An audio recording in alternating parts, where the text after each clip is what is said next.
What up? What up? What up? What up? It's your boy Kev on stage. I am going live to see can we have a rational conversation about Caitlin Clark and Angel Reese.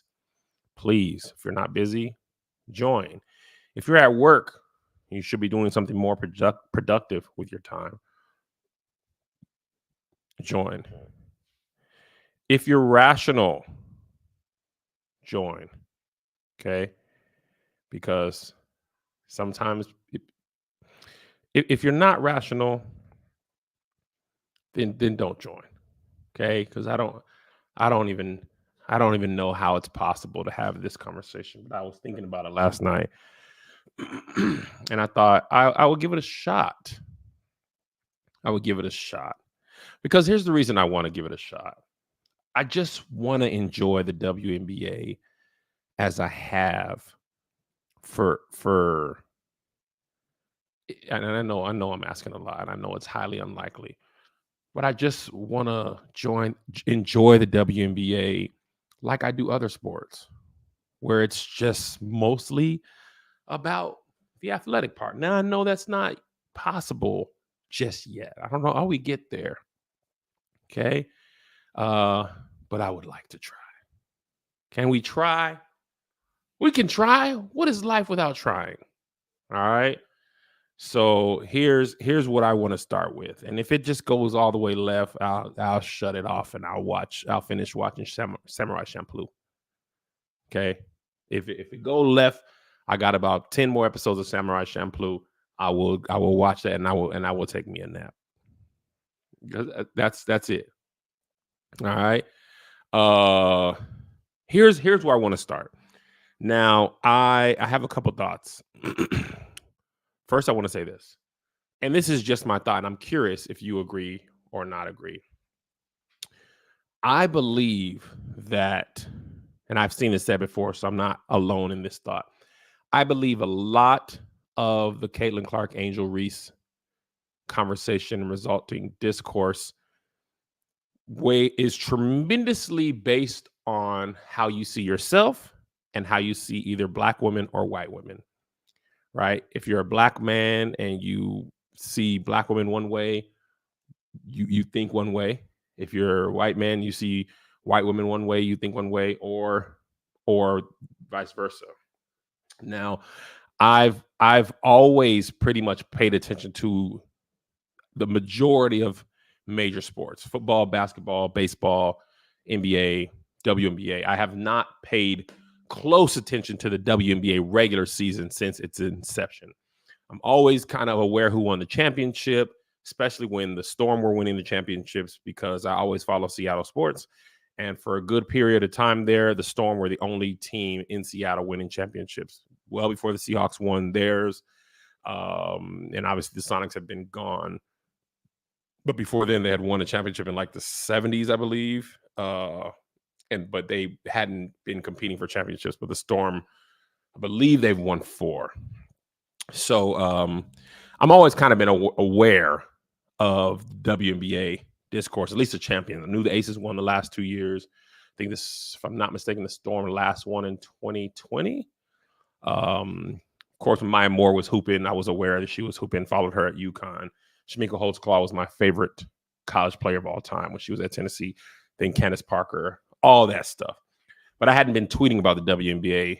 I checked my Twitter. My last tweets were 2 Storm players years ago. So anyway, but obviously Caitlin Clark and Angel Reese's rivalry and star has translated to more eyeballs on the WNBA than there were, at least that I've seen.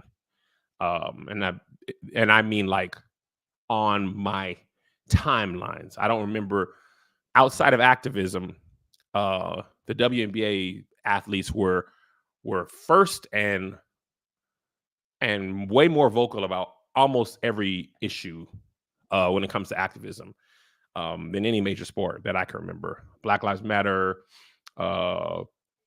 George Floyd, they were first that I can remember.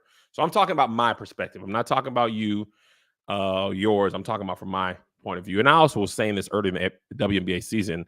I don't remember a lot of WNBA games on the channels that I was searching for prior to this season. Some of the WNBA people who follow um, the sport were saying that you had to watch on League Pass. There were a lot of games on tape delay and all that type of stuff, or on channels that I didn't have, like Ion.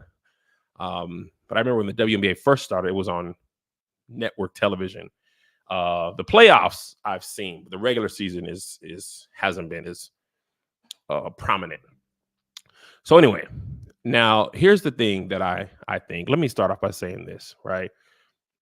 I first heard about Caitlin Clark, I believe it was her sophomore year.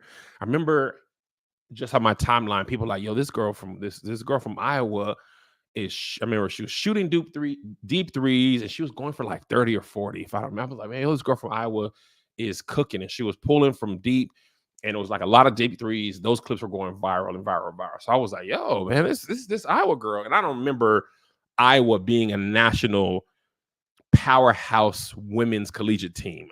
Of course, there's Tennessee back in the day.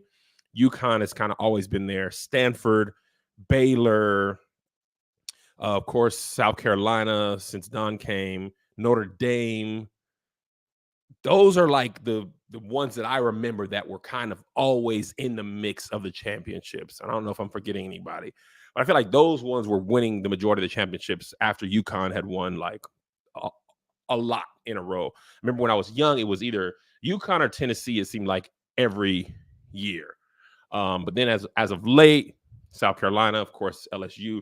But I don't remember Iowa ever. I think Kim Mulkey went from Baylor to LSU, and Kim Mulkey's always been a very big personality. So I remember her. I think she was at Baylor. If I'm not mistaken, Brittany Griner won when she was at Baylor. Oh, I do remember Texas A&M won one. Sydney Colson was there. But I don't remember Iowa ever. So I remember hearing this white girl from Iowa was hooping. I remember hearing about Paige Beckers when she was coming out of high school. And Oregon too. I remember Sabrina when she was at Oregon. I don't think they ever won a championship, if I'm not mistaken. Y'all can correct me if I'm wrong. But I remember Oregon, Sabrina went there, and Sedona Price, she went viral during the pandemic. She's the one that I remember highlighting the discrepancy between the men's NCAA locker room weight room situation and the women's. It was like they just kind of threw the women in somewhere. And Sabrina was on, I followed her on TikTok for a long time. I think she's playing at TSU now with Haley Von Liff, if I'm not mistaken. But I don't remember Iowa. So I remember hearing about Caitlin Clark before Iowa. And then at that time, it was like true hoop heads. And it was always like, yo, this white girl, I follow a lot of Black people, and white girl is not a derogatory term, nor was it used derogatory. It was like, yo, this white girl from Iowa is hooping. She's shooting deep threes. She plays like Steph.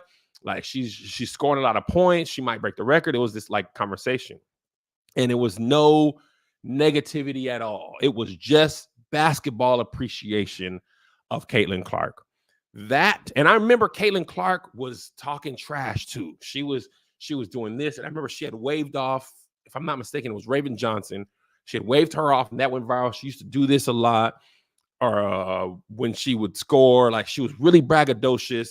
And it was cool. Like it was like, oh, this girl's hoping. It was like, yo, this is dope. It was nothing race related that I ever saw with my own eyes. Nothing race related. It was an appreciation of her playing ability, her shooting ability, her playmaking, and her scoring, and her like braggadociousness.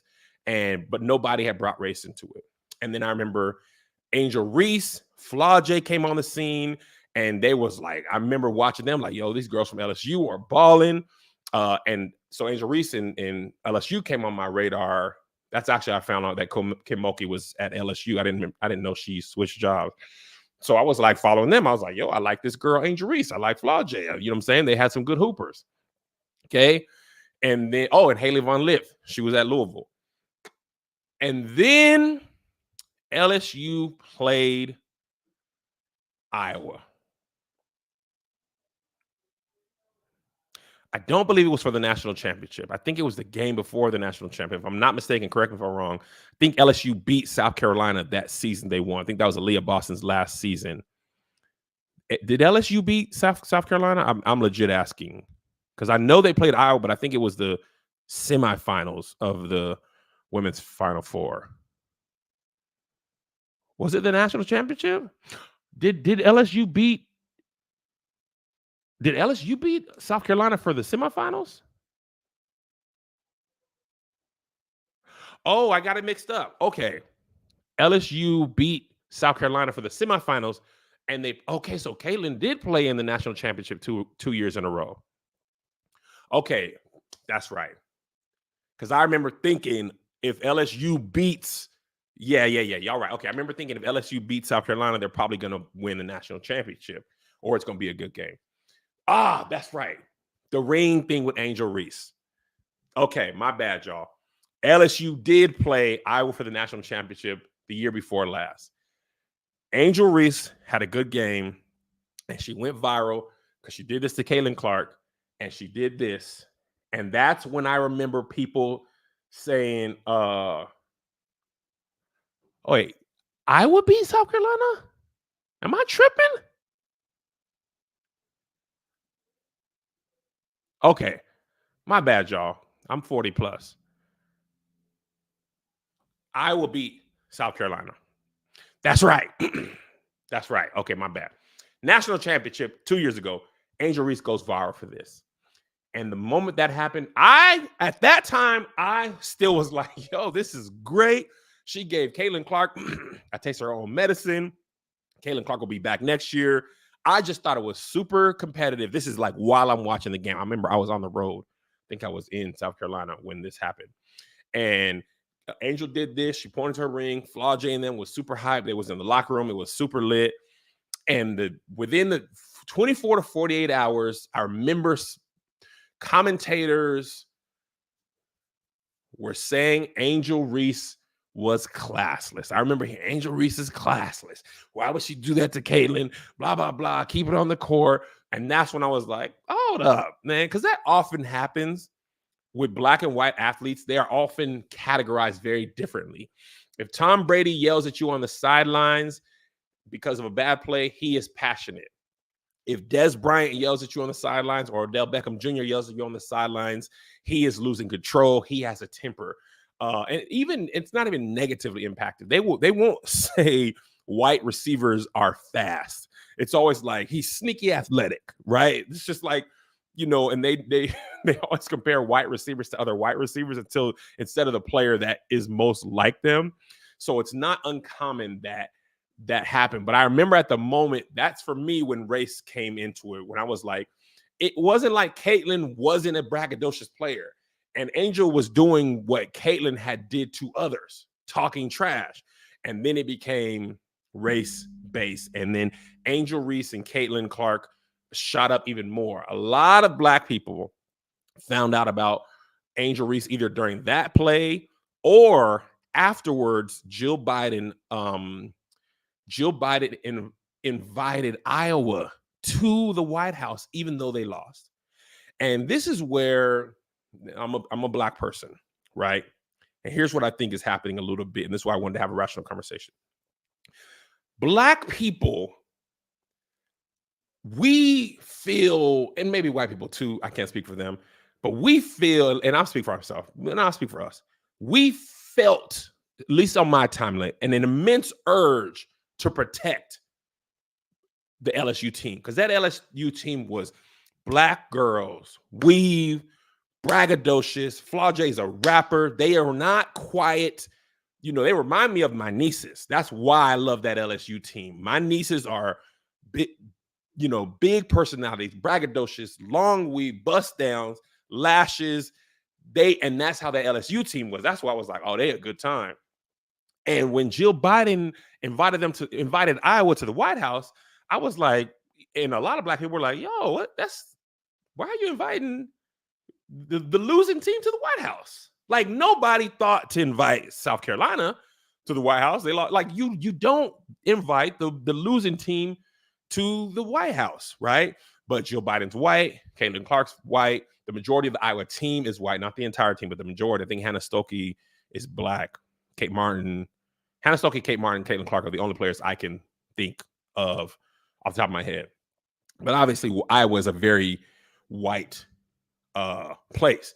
So that's when a lot of black people noticed, and that's when black people was like, "Oh no, we LSU, so whatever." Like then our blackness came because as black people, we often get shafted, and to invite the losing team. I think Jill Biden rescinded that invite.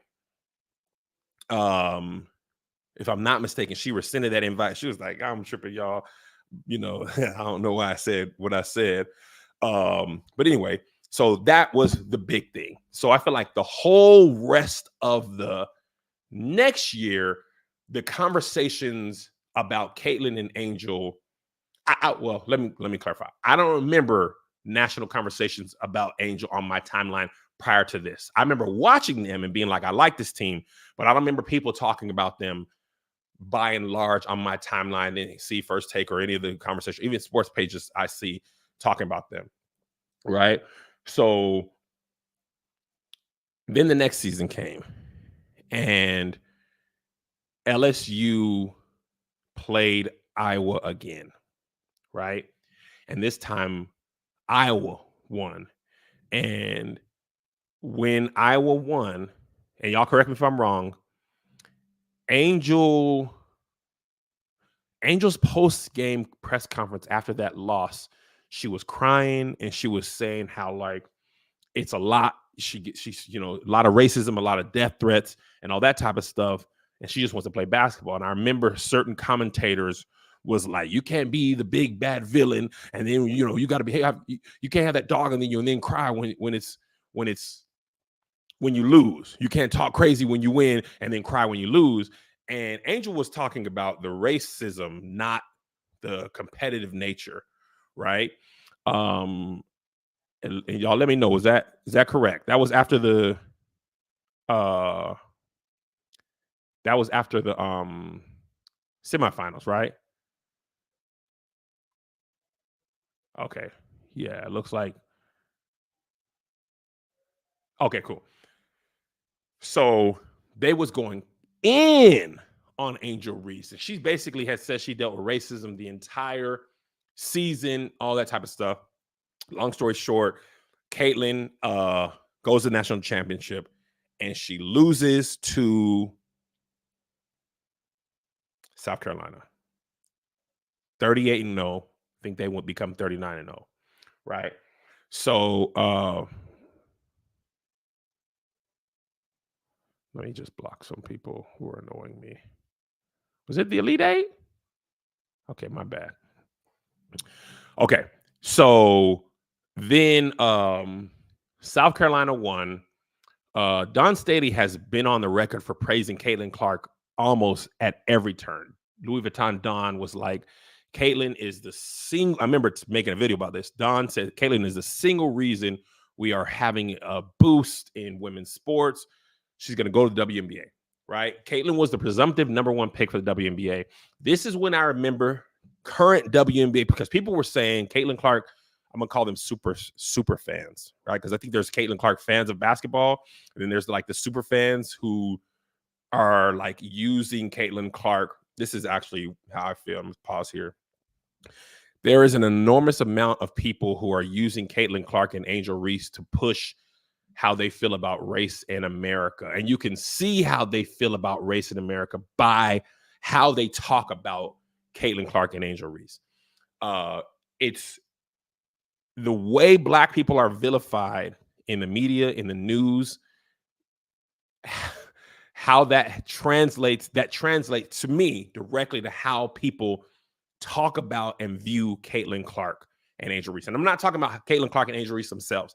I'm talking about how people, how commentators, how other people use Caitlin Clark and Angel Reese to say how they feel. And listen, as a Black man, I would even say I'm no different because I'm riding for Angel Reese for the most part. I do believe that was a flagrant foul on her. A lot of people was like, it wasn't even no flagrant. I do believe that foul yesterday was a flagrant foul, but we'll get to that in a second. But it's like the way Black people are policed and criminalized, it came so forward in those discussions. Even like when Kennedy Carter checked Caitlin Clark a couple weeks back, and people were like, Kennedy Clark needs to be arrested. It was assault. And it was like, We are watching a sport that has its own rules that are classified as rules in this sport. People are saying the police need to be involved in it, which essentially was a flagrant foul. I can't see that ever having happened in the WNBA in my history on a timeline ever. Kennedy Carter should be arrested for assault. And I was like, boy, what is y'all talking about? And I believe it was. I remember I was watching that game. I was like, Carter, what was you doing there? Looked like Caitlin was chirping, but or maybe had even elbowed her, but the retaliation was bigger than what Caitlin had done. But then the media firestorm was like way blown out of proportion. It was like, and here's how Kennedy Carter was treated at other teams. Like Draymond Green has done a lot. Draymond Green punched his own teammate, like knocked him out cold. And I don't remember seeing any article saying, this is just me, I'm not saying it didn't happen. I didn't see any article that said Draymond Green should be arrested for assault. And that was way more violent. And we talking about, if you watch the NBA, they used to be punching each other during the games. I remember Reggie Miller was fighting, obviously the Malice at the Palace. Chris Childs, two-piece Kobe, if I'm not mistaken. Like, I've seen punches thrown in actual NBA game. And this is not hockey where, a certain amount of violence is a part of it. But no, I haven't seen anybody saying Draymond Green should be arrested, but it was like Kennedy Carter should be arrested. And I was like, okay, like and that's when, even though I didn't agree with Kennedy Carter, like checking Caitlin Clark, my blackness felt like, okay, now I got to defend her because y'all not finna bully her for no basketball foul, right? You could call it a flagrant 1, maybe even flagrant 2. They could have ejected her, but like arrest her, like this is wild.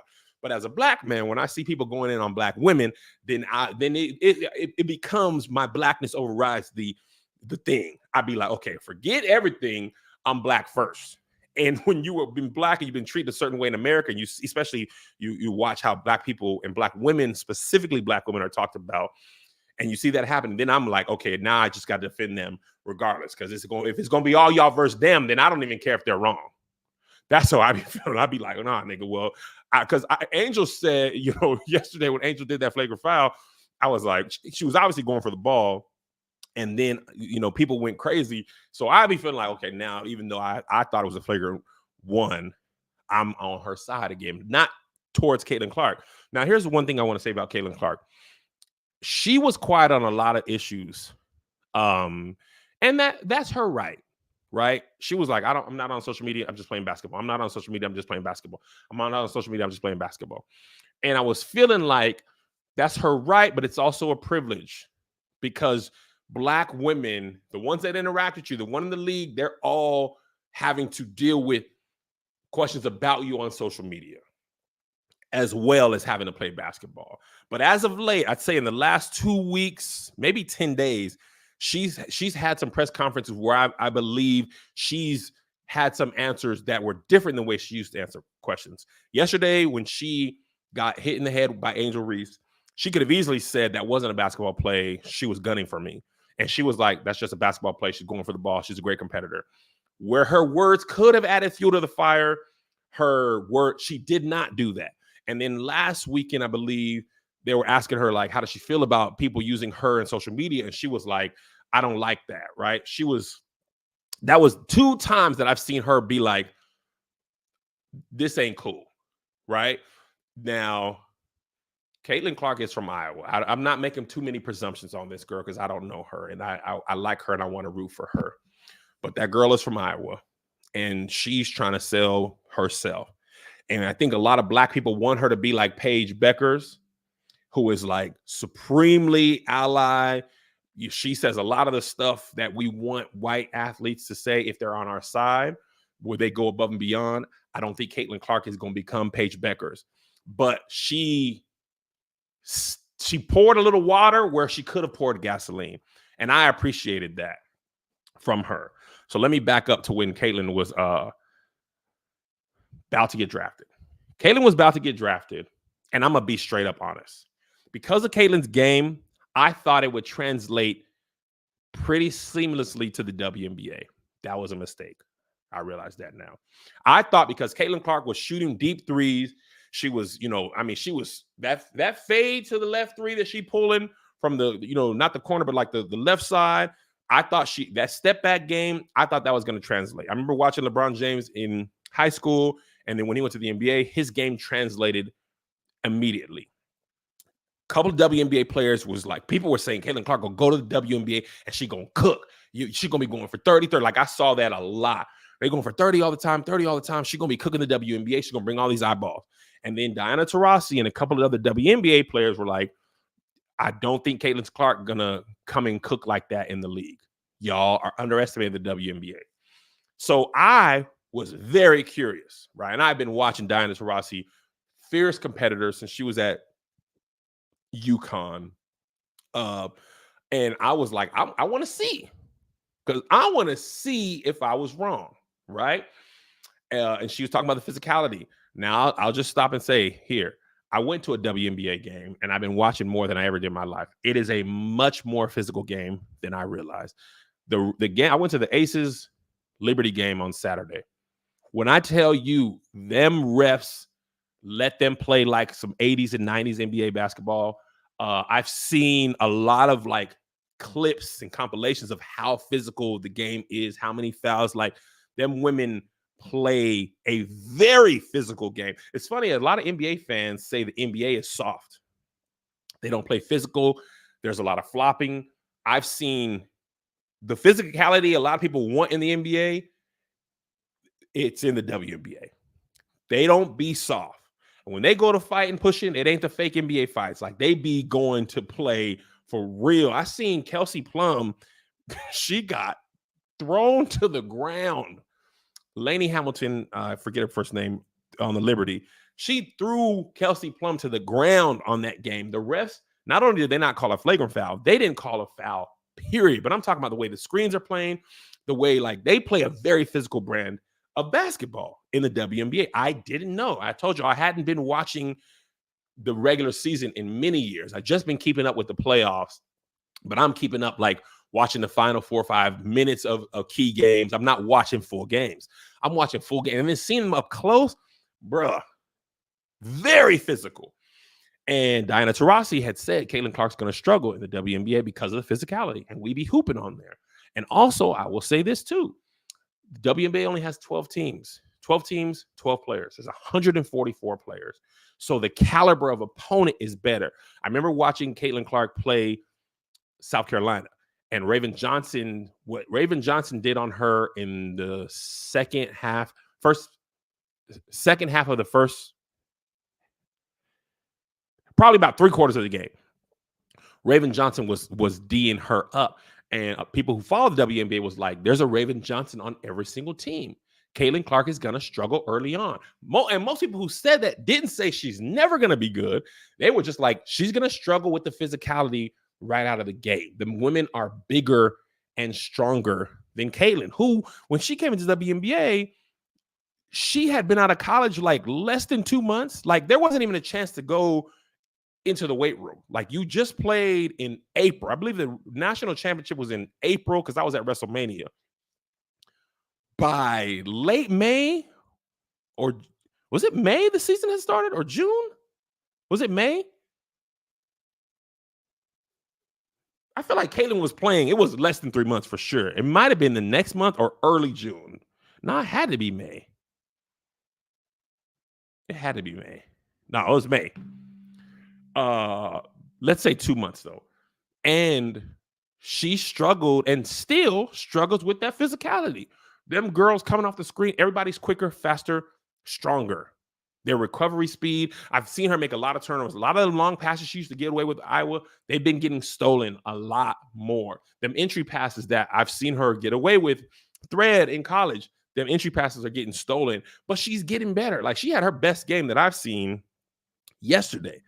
So it was like the women in the WNBA were telling you, like, we in this league, she's gonna struggle. And then everybody was saying Diana Taurasi was a hater. The WNBA has haters, and it's like, bro, like I'm a competitive person. I'm a former mediocre athlete. If I were in the WNBA, I think I would want to play my best against Caitlin Clark too, especially if you said something. People are like, oh, she's gonna come in here and cook y'all. She's going for 40 every game, the same way she did in Iowa. I think even if I wasn't playing hard every game, I play hard against her. So I think she's getting a lot of people's best shots, and she struggles sometimes, and she be cooking sometimes. Like as a rookie overall, I think she's doing really well. But I think the way she's treated, sometimes the way she's reffed, but the way the media covers her is all based on how you view women and race in America, right?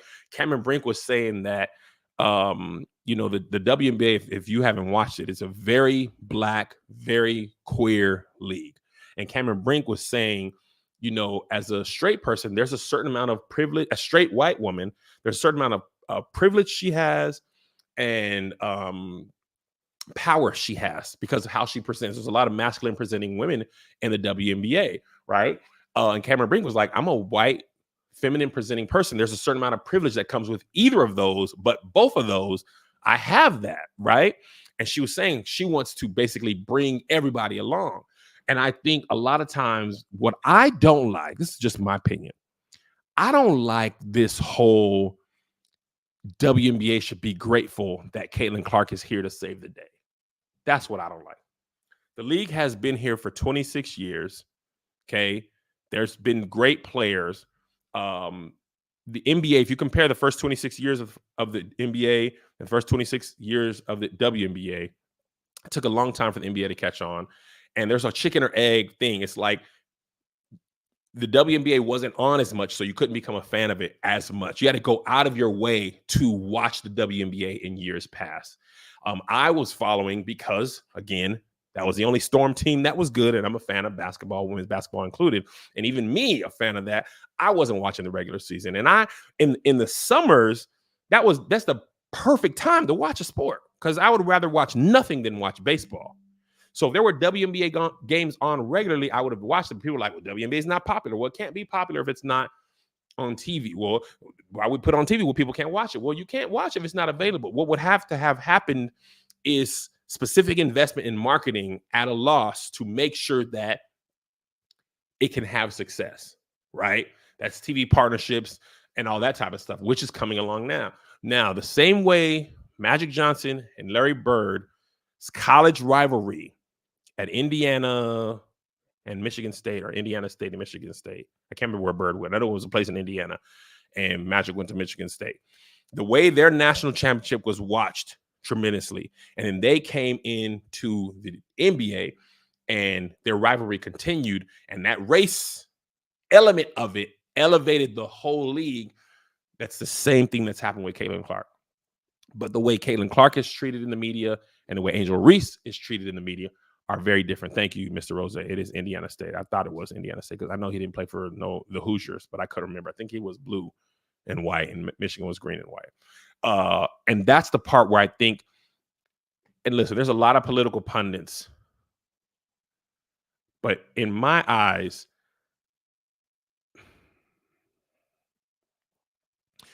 I don't see Angel Reese's characterization using her Blackness as a protective element as much as I see Caitlin Clark white womanness being protected as in the media, in the pundits. It's she's the star, she's saving it, but she's also a delicate flower. Don't foul her. Don't hurt her.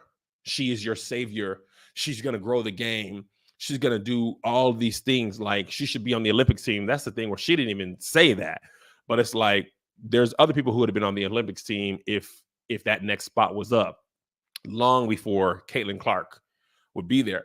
And that's the thing about, yes, Gaston's World, that's America. And that's what I think is happening oftentimes in America, specifically in race-related things.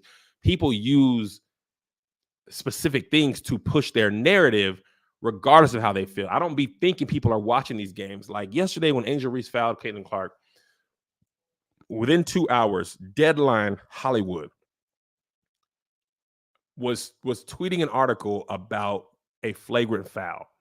Deadline Hollywood is a entertainment publication. They announce movie deals, TV show, all that type of stuff. and they was talking about a flagrant foul. A CNN segment was dedicated to a flagrant foul. Never in the history of ever, even in men's sports, have I seen that. When uh when Caitlin Clark and them lost the national championship, CNN, I believe it was CNN, they were like, Caitlin Clark loses a national championship, and a picture of her was used instead of South Carolina wins a national championship. And those choices are made in the media a lot. It was always centering and framing everything on Caitlin Clark, which is how white people are often centered and framed on everything. And as a Black person, we be getting sick of that. When people lose, you use us. That happens in England in soccer. When they lose, it's soccer's fault. It's Rashford's fault. It's whoever's Black is going to be on the cover of those newspapers when England loses, right? Regardless, this happened a couple of weeks. Saka came on and played like 25 minutes of a game, but when they lost, he's on the front page of the papers. But when they win, it's Harry Maguire. It's ain't Harry Maguire. He ain't even on the team. It's Harry Kane. It's Grealish. It's whoever's the golden white person in England is always the hero. And the Black person is always vilified. And Black people, we clock that in everything. So when we see stuff, we be like, okay, so this is what we see. This is what we be talking about. It's when a white dude kills his family, the picture of him is him on a jet ski with his family. They're smiling.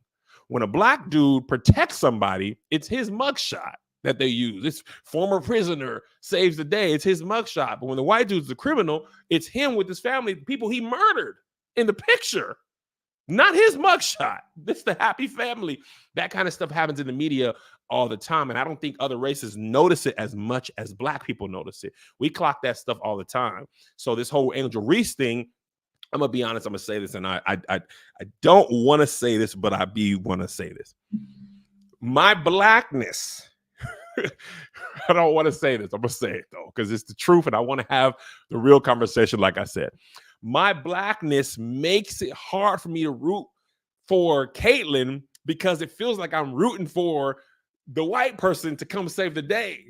And this WNBA league was built on Black players.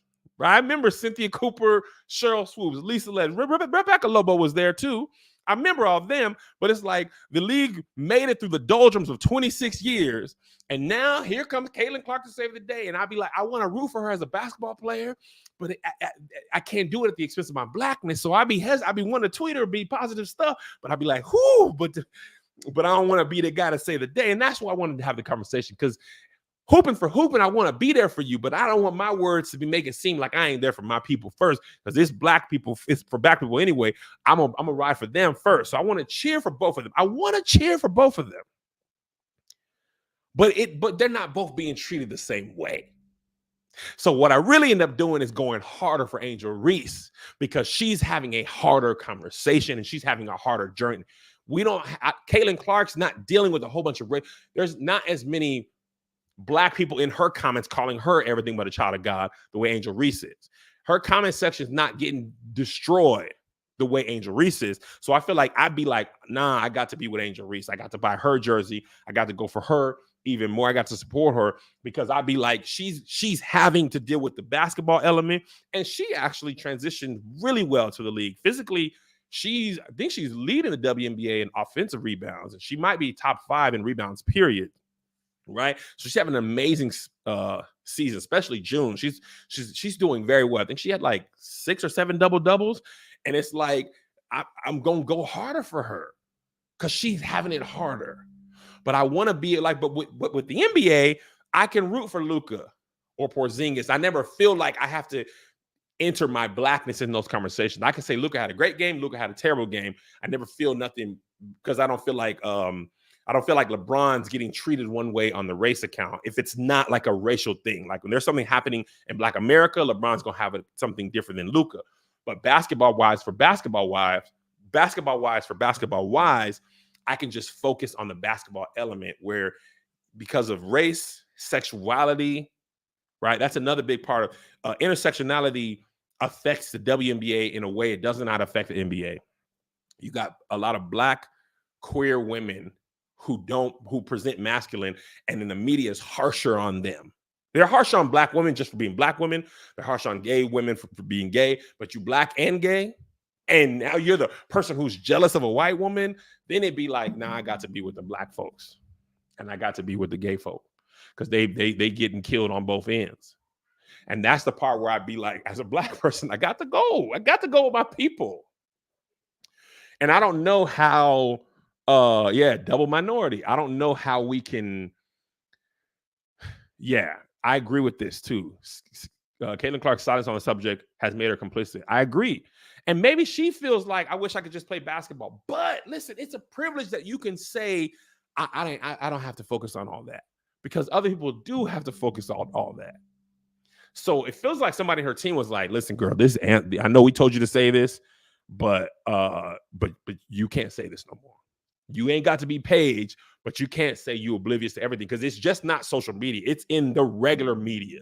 And Caitlin's a young kid. She's Gen Z. I just don't believe nobody who's Gen Z ain't on social media. She might not be on the timeline like we be on the timeline, but I just have a hard time believing she don't know nothing that's happening, because your teammates is tweeting about it. Dejanay Carrington is a girl, and forgive me, I don't know the particulars, but her girl is Nalissa, if I'm not mistaken, Nalissa Smith. Am I wrong, y'all? So I feel like if your girl is talking, I don't think with all them black women on your team, the way them racist fans be going on Aaliyah Boston, when Aaliyah Boston missed that thing and they go in her comments, it's like, if you're not on social media, I don't believe your teammates ain't like, now, girl, come on, Caitlin. You got to say something. I just can't believe you just live in a vacuum. You don't have no phone. You don't know nothing that's happening in the world when you are the topic of, listen, the WNBA is on par with any other sport as far as visibility right now. Something I haven't seen since the league's inception. Covered on First Take, talking heads, political people in the comments, on the main timeline on Twitter. So I'm like, how you don't know everything? Maybe you don't want to speak on it. Maybe that's your team's answer. But I don't believe that you don't know anything. And if you really, really don't know anything, it's a privilege and you exist in a bubble, because your teammates, the other black women on the Fever, be dealing with it. They live in Indiana too. So that's my thing. Like, yeah. So this is the thing. I'm with you, Jay. She can't do nothing about social media. And I'm not even saying we're mad at her, but I am saying it's the same way Beyonce and Taylor Swift fans go at each other, and Beyonce and Taylor Swift could be like, y'all chill, or let's take a picture together, and then the noise will calm. The way she's handled the post-game interviews and some of these interviews on the last 2 weeks has shown me she's at least aware and her answers are changing. If she continues on that path, I think it'll calm down. Let me say, if she come out and talk like Paige, I'm gonna tell you this straight up and down. If she were to come out and speak about these issues the way Paige does, I guarantee you the conservative media would not have the same talking points. They would be calling her woke. And I'm not saying she has to. I'm not.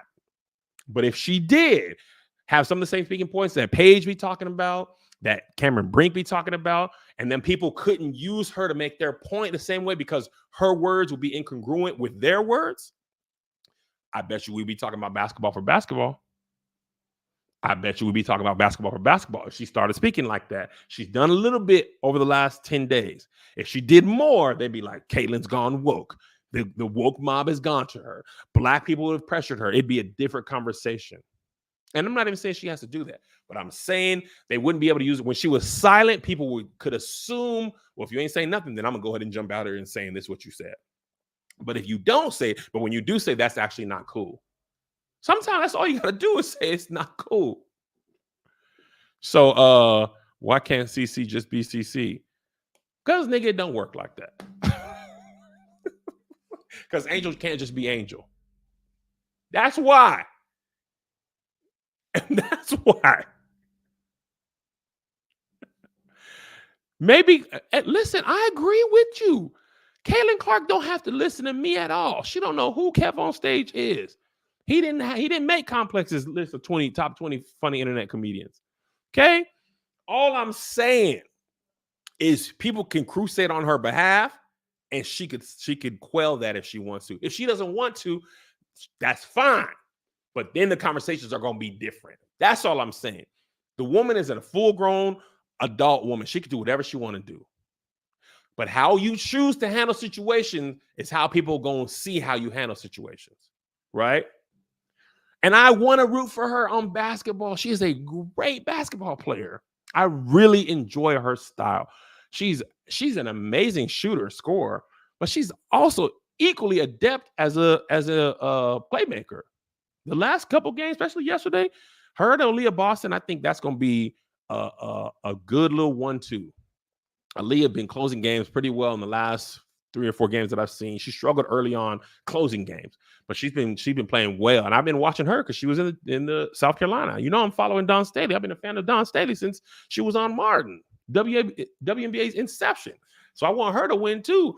But her teammates can also use Caitlin's help. When you got that much power just because of who you are, how you handle it is representative of who you are, right? As a Black male Christian, married, heterosexual, there's a certain amount of power I have inherently, right? Because of who I am, because I'm a man, because I'm straight, because I have influence. There's a certain amount of power I have inherently. I can choose to do with that power whatever I want. And people can choose to see how I use that power however they want. Right? When I wasn't putting no Black women on, people can say Kev's cool, but he don't really look out for Black women. And for a long time, that was true.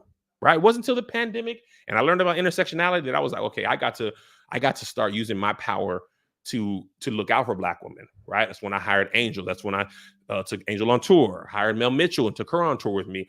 When I started doing Keep Your Distance, I made sure to get 2 or 3 Black women on each time. I don't have to do that. But how I use my power is how people are going to see me. What do I do with my influence? When I can say, yo, put this person on, and that's a Black woman or a Black man, there's nothing wrong with how I do it. But people can see how I move with how I respond. And if I say it's for Black people anyway, and I'm not looking out for any Black women, I don't have to be wrong about that. But people can say, well, you know, he's just looking out for his people only. Right? And that's all I'm saying. That's all I'm saying. And I like Caitlin. I really do. I just want to be able to like her more in public. But the way things are going now, I got to go big Angel Reese. And here's something like, listen, I think here's an example of Caitlin could have done something for her team and it take the wrong way. Caitlin got invited to Saturday Night Live. And people were upset why you didn't invite South Carolina. I'm with you on that. When Caitlin got invited, she said, all my teammates come with me, Black women included. They get to come. She's vilified, but anybody. She's technically just saying everybody eats B, but because people didn't think she deserved to be there, that whole Saturday Night Live is a negative knock on her.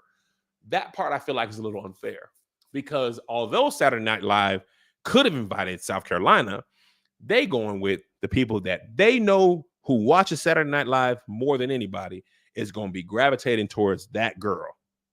And her deciding to bring her team, that's not a bad thing to me. But it's misconstrued in a way. And listen, you can say what you want. America is still predominantly white. So and this is an undisputable fact. America is predominantly white. And Caitlin Clark is the #1 scorer of all time, men or women, in Division I basketball history. She is the biggest star. In college, she was the biggest star. Even though she didn't win a championship, she was still the biggest star. Immediately upon entry to the WNBA, before she played a game, she was automatically one of the biggest stars. Very similar to LeBron James. Remember how LeBron James' team talked about him? There's a clip of Darius Miles, Carlos Boozer, Ricky Davis. They was talking about LeBron like he gonna be cool. He's just gonna be a teammate. he just gonna be one of the good people. No, sir. He's going to go for 28-9 in his first game. He's gonna be an all-star in year 2. Like, let's stop it. So that's indisputable. The Fever, I don't remember ever seeing a Fever game on. And they got like 20 or 30 nationally televised games this season, selling out. That's star power. That's indisputable. And everybody does benefit from her winning. But I find it interesting. The same people who say DEI, you got to get the best person regardless of skin color. A lot of those same people, when it came to Caitlin Clark not making the Olympic team, that same ideology was not applied to her. Nobody was arguing that she was one of the 12 best people. Even her people were not arguing that she's one of the 12 best players. They're saying, well, because of her popularity, she should be included.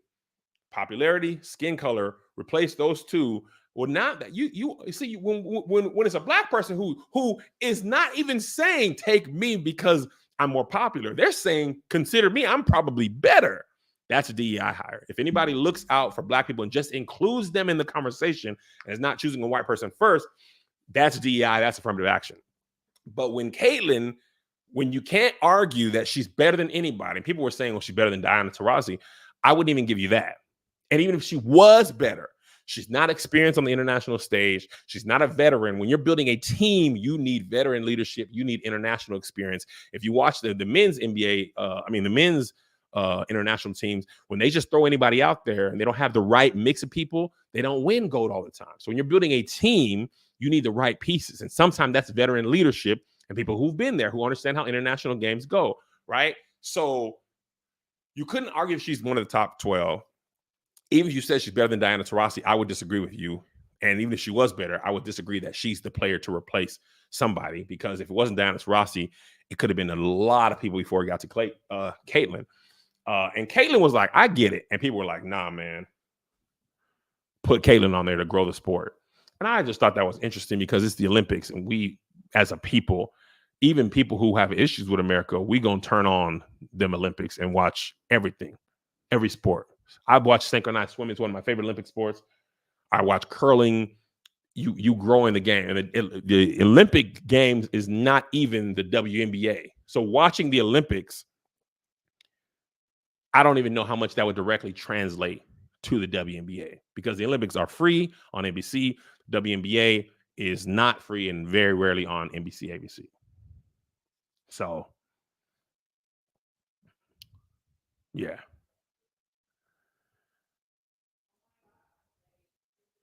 So, yeah, I think it's really interesting way to use athletes as a way to talk about America, because it's very obvious how those two women and how the world sees those two women in America is used to talk about America and how you see black women.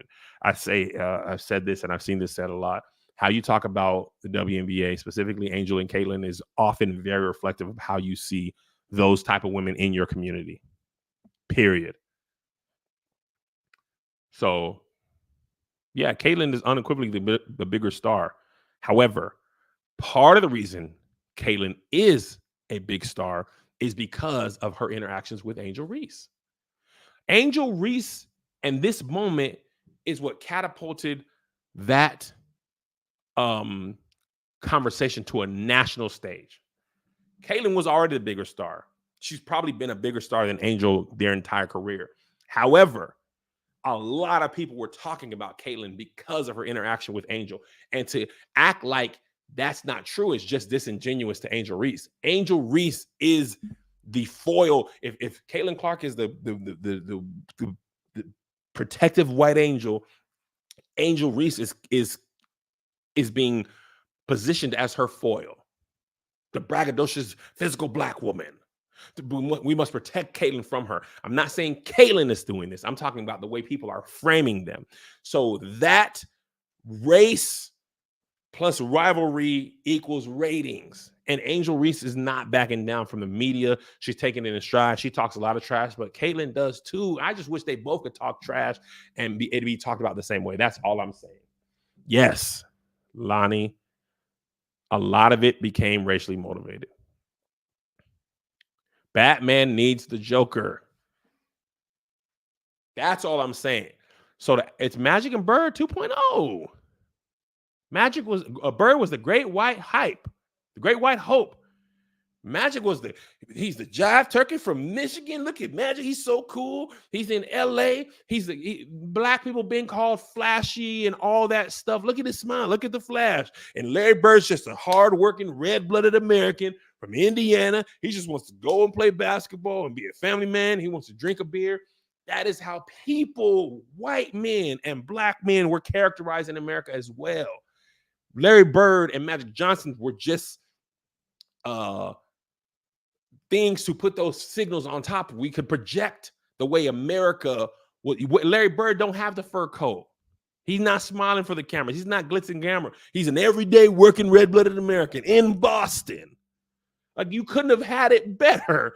This regular everyday guy in Boston versus this braggadocious, flashy guy in LA. I didn't even know Bird had a kid out of marriage till this moment. Literally until this moment in time. Didn't even know that. So anyway, and I'm not talking about this. The last time I said this, people were like, Angel Reese is nowhere near as good as Magic. I'm not saying that. Come on, y'all. You right there. Okay? You right there. Now make the leap with me. I'm not talking about their on the court abilities. I'm talking about how they are framed as people. That's all I'm saying. I feel better. I don't know that this changed anything, but I really did want to have the conversation. I really did. Oh, yeah. We can't compare the teams for sure. I can't find that comment. So I said we compare the teams. Yeah, we can't compare the teams. The Lakers had Kareem Abdul-Jabbar at the time. The Celtics had already won all the and the Fever and the Sky are both at the bottom of the WNBA. If I'm not mistaken, they're like 8th and 9th out of 12.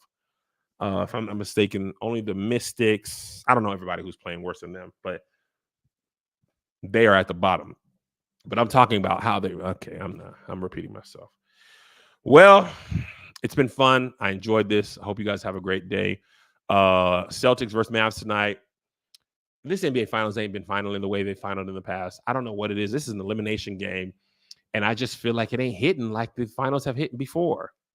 I don't know what it is. I'm excited. I like, Luka. Will they come back? Will they extend the series? But something about this finals, I'm just like, I don't know. The Mavs could come. I think I might get excited if the Mavs came back and forced a game 7. But I felt like this series was over for a while. So I just feel like it ain't been high. But anyway, God bless y'all. God keep y'all. Hope you have an amazing day. If not, I hope you have a good one. Just okay day. Peace.